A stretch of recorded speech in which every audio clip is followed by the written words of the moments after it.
sao em còn đừng mãi, hãy nói một lời. Có phải em giận anh, có phải em giận anh? Nếu ngày mai xa cách nhau, em chẳng nên âu sầu.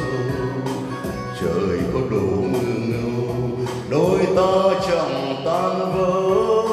Dẫu biết tình đầu rất dễ chia lìa nhau, để chìm vào trong vết dâu. Yêu nhau từ độ nào, mây mùa trăng lên cao. Hết tha mối duyên đầu, để tình đôi ta bên lâu. Mùa thu lá bay bay thật nhiều, kỷ niệm càng thương bấy nhiêu. Nếu tình đôi ta dở dang, em hãy xem như là một giấc ngủ chiêm bao. Mai sau cùng quên hết đôi hướng cuộc đời, có lẽ không gặp nhau. Em về kẻo trời mưa mâu.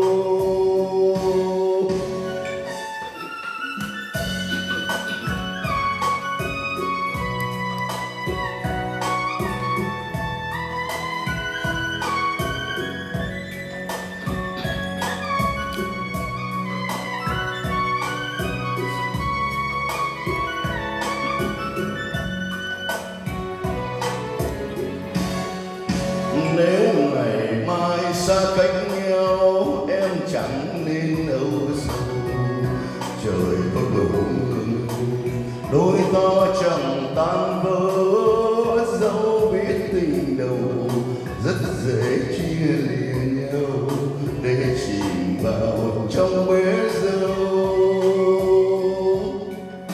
Yêu nhau từ độ nào, mây mùa trăng lên cao. Hết tha mối duyên đầu, để tình đôi ta bên lâu. Mùa thu lá bay bay thật nhiều, kỷ niệm càng thương bấy nhiêu.